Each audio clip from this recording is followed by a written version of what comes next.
ఆమె మీద పోస్టర్లు వేస్తున్నట. ఎవరు చెప్తున్నారు?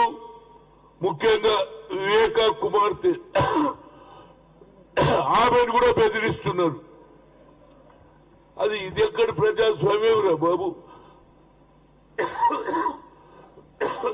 నేనైతే గత 50 ఏళ్ల జీవితంలో ఇలాంటి భాష చూడలేదు. ఆఖరుకు పోస్టర్స్ ఏమైనా ఇస్తుంటే షర్మిల రాజశేఖర్ రెడ్డి కూతురే కాదట.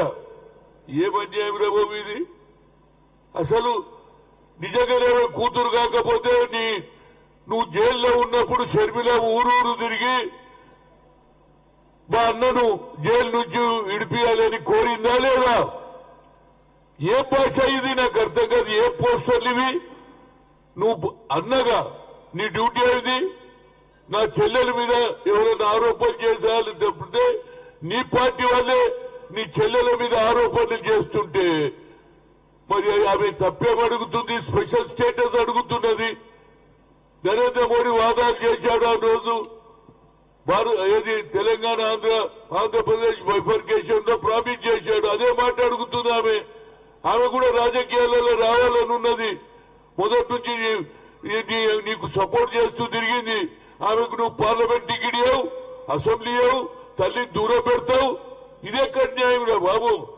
ఎందుకంటే నేను మాట్లాడే హక్కు నా ఒక్కరికే ఉన్నది. రాజశేఖర్ రెడ్డి గారిని పిసిసి ప్రెసిడెంట్ ఆ రోజులలో 30 మంది ఎంపీలు చేయొద్దన్నారు. వేరియస్ రీజన్లు. నేను I don't want to leak out what are the reason. అక్కడ ఫ్రాక్షనిజం ఉన్నది, చేయొద్దన్నారు. అయినా నేను ఆనాడు ఉన్నటువంటి రాజీవ్ గాంధీకి చెప్పి, ఇందిరాగాంధీకి చెప్పి, రాజీవ్ గాంధీ ఇందిరాగాంధీతో ఒప్పించి చేశాడు. అందుగురించి నేను అడిగే హక్కు ఉన్నది. ఇదే కన్యాయమండి. తన సొంత చెల్లెల మీద కూడా అవమానం జరుగుతుంటే అన్నకు బాధ్యత ఉన్నదా లేదా? ఏ పోస్టర్స్ ఇది?